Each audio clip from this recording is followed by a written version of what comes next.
Unfortunately, October, the evenings begin to close in, and this is the Waterfall Country, Gwaun Hepste.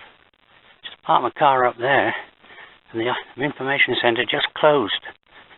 And I wanted to pick up some information, but I'll just follow these signs. I've got about, well, just over 3 hours before it gets dark. This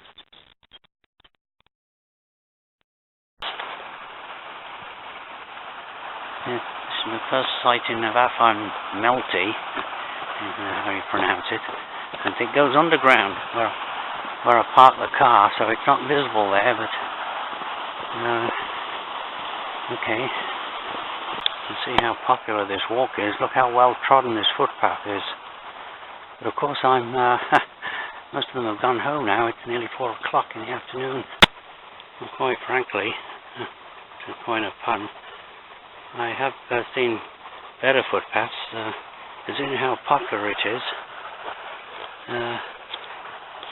You're actually spending most of your time looking to make sure you don't go for a burn.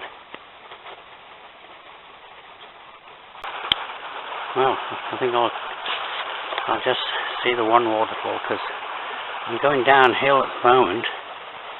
You see, it's a fairly considerable stream. Of course, it's been a few days now since the rain, had that rain, so but you can see the footpath leads something to desire, something to be desired.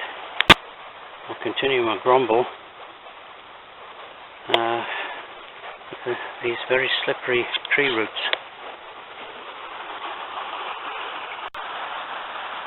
This section of the path has widened out, but somewhat muddy. There's the river.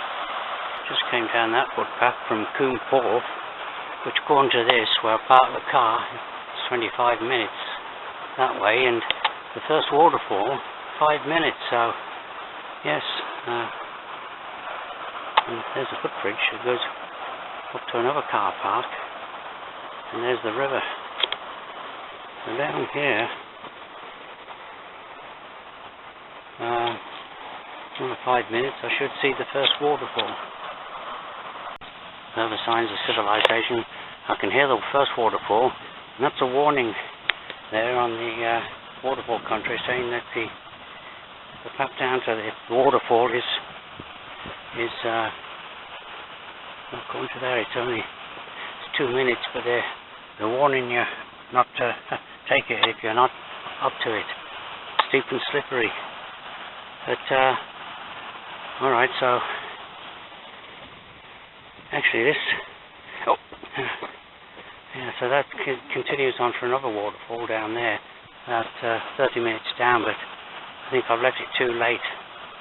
I need 4 or 5 hours to see all the 4 waterfalls.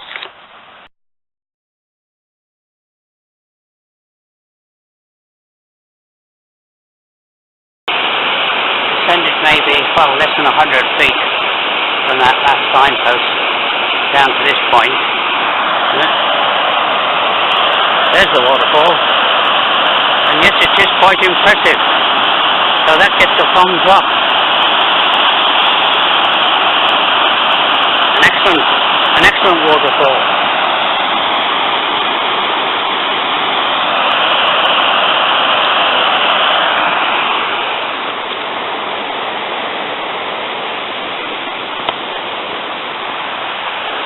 It's such a shame that I've left it too late in the day. I won't be able to see the other waterfall. One more shot.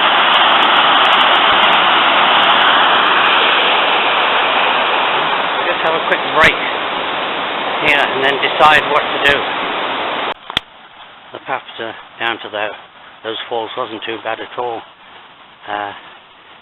Now I'm going to return to the car but by a different route, Gwaun Hepste, according to that, 37 minutes, and then I'll do a little bit of road walking then, back to the car.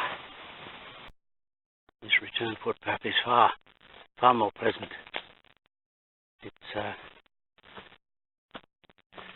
yeah, well graded. The only thing, it is an uphill climb. Choosing this uphill climb, you can see it does go uphill quite a bit.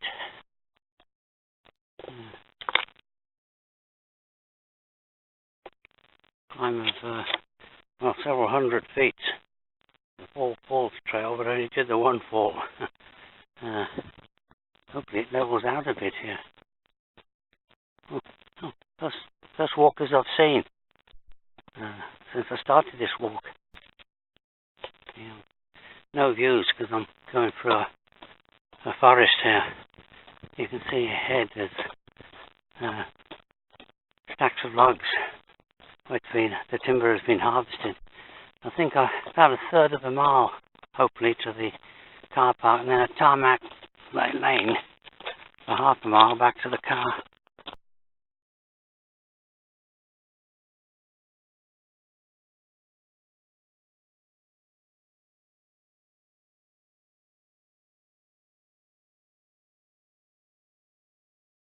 There's the tarmac lane to the car park, which just the one car in. Those walkers I passed.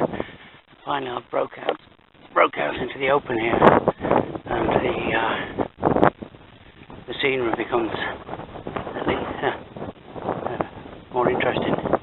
Now here's the other tarmac lane, which I'll have to take. Waterfall Country. Down here, well, a little over half a mile back to the other car park. You just reached a T-junction, so I presume now it's quite a steep descent now down to the Gwaun car park and information point. Okay, finally back at the Gwaun car park. That's always slightly worrying when